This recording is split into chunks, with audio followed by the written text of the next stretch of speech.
जेलिकाई तामिन का जब मैंने गाना सुना फीमेल वॉइस में गाते हुए तो मुझे बहुत अच्छा लगा। उनका मैं फ़ैन हो गया और उन पर मैंने एक वीडियो भी बना डाली जिसे आप लोगों ने बहुत प्यार दिया। लेकिन जेलिकाई तामिन का नाम गूगल पर सर्च करने पे फर्स्ट पेज पर एक क्वेश्चन आता है कि क्या जेलिकाई एक लड़की है, और कई सारे कमेंट्स सिर्फ हमारे YouTube चैनल पर नहीं दूसरे चैनल्स पर भी और Facebook पर भी देखने को मिले, जो ये दर्शाता है कि लोग ये सवाल पूछ रहे हैं कि क्या जेलिकाई एक ट्रांसजेंडर या ट्रांससेक्सुअल हैं।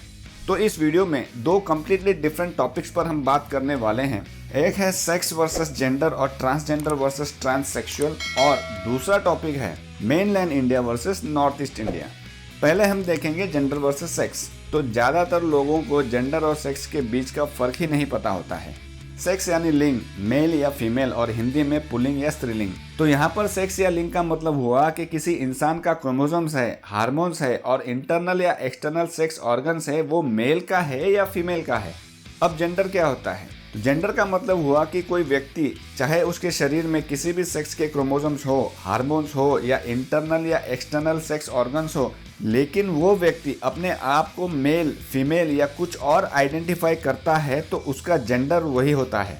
यानी कि उसकी अपनी इंटरनल फीलिंग्स ये बताती है कि वो एक फीमेल है तो उसका जेंडर फीमेल हुआ, भले उसका फिजिकल बॉडी जैसा भी हो।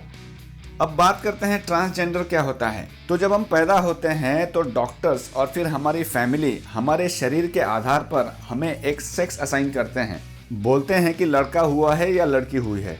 तो मान लेते हैं किसी के जन्म के दौरान सेक्स असाइन कर दिया गया मेल का, यानी बोल दिया कि लड़का हुआ है, लेकिन बड़े होने पर वो अपने आप को फीमेल महसूस करती है तो वो हुई ट्रांसजेंडर इन जनरल और ट्रांस वुमेन इन पर्टिकुलर। और किसी को अगर जन्म के दौरान फीमेल सेक्स असाइन कर दिया गया लेकिन वो खुद को मेल मानता है तो वो भी हुआ ट्रांसजेंडर इन जनरल और ट्रांस मैन इन पर्टिकुलर। और जिनको जन्म के समय लड़का बताया गया था और वो बड़े होकर खुद को लड़का ही मानते हैं, और जिनको जन्म के समय लड़की बताया गया था और बड़े होकर खुद को लड़की ही समझते हैं, तो उन सबको कहा जाता है सिसजेंडर।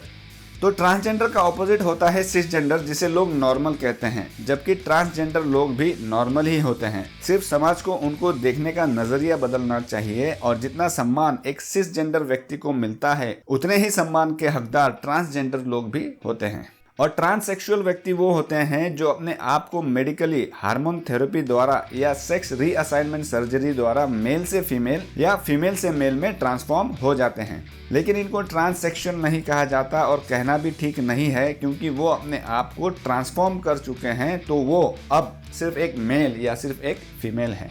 तो लोगों का ये पूछना ही गलत है कि क्या वो एक लड़की है, क्योंकि वो अपने आप को मेल आइडेंटिफाई करते हैं तो वो मेल ही हुए, भले सेक्स कोई भी हो। सिर्फ जेली तामिन की बात नहीं कर रहा हूँ। अगर कोई भी व्यक्ति अपने आप को मेल आइडेंटिफाई करता है तो किसी को आगे सवाल पूछने का कोई अधिकार ही नहीं है, क्योंकि वो अपने आप को मेल महसूस करता है और खुद को मेल बताता है तो वो एक मेल ही है, फुल स्टॉप।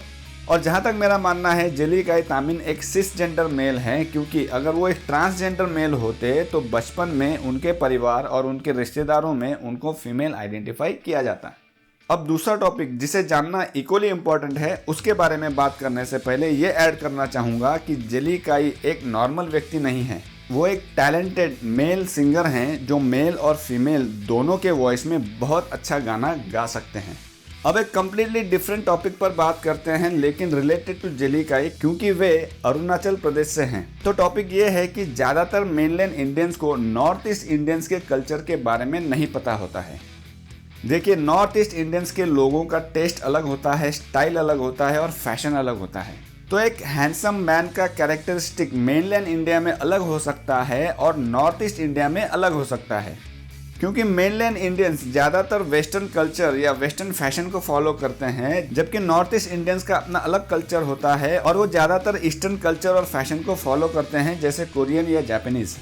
एक सर्वे के अनुसार मेनलैंड इंडिया में सिर्फ 33% लोग ही के पॉप को जानते हैं, जबकि नॉर्थ ईस्ट इंडिया में बच्चा बच्चा के पॉप को जानता है और के पॉप आइडल्स को पहचानता है।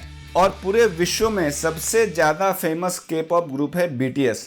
और जो बात मैं बताने जा रहा हूँ उसे जानेंगे तो ये बेतुके सवाल पूछने वाले लोग और भी ज़्यादा हैरान हो जाएंगे कि पूरी दुनिया में लोगों का टेस्ट कैसे बदल रहा है। एक यूट्यूबर ने कई पोल्स किए और डेटा कलेक्ट किया इस बारे में कि सारे के पॉप मेल आइडल्स में से, सिर्फ बीटीएस की बात नहीं कर रहा हूँ, जितने भी के पॉप ग्रुप्स हैं और मेल आइडल्स हैं उनमें से सबसे ज्यादा हैंडसम मेल आइडल कौन है। तो 2015 से 2019 तक लगातार सबसे ज्यादा वोट्स मिलने की वजह से नंबर 1 पर रहे हैं बीटीएस के वी, जिनका असली नाम है किम ताएयुंग। और इनका स्टाइल स्टेटमेंट या फैशन स्टेटमेंट देखेंगे तो कुछ मेनलैंड इंडियंस जजमेंटल हो जाएंगे। अब सवाल यह है कि अगर किसी का टेस्ट अलग है, अलग फैशन के कपड़े पहनता है, अलग हेयर स्टाइल रखता है, तो क्या उन पर सवाल उठाना या जजमेंटल होना सही है या गलत? कमेंट में ज़रूर बताएं। और ये अवेयरनेस क्रिएट करने वाला वीडियो अगर अच्छी लगी तो लाइक और शेयर ज़रूर करें। धन्यवाद।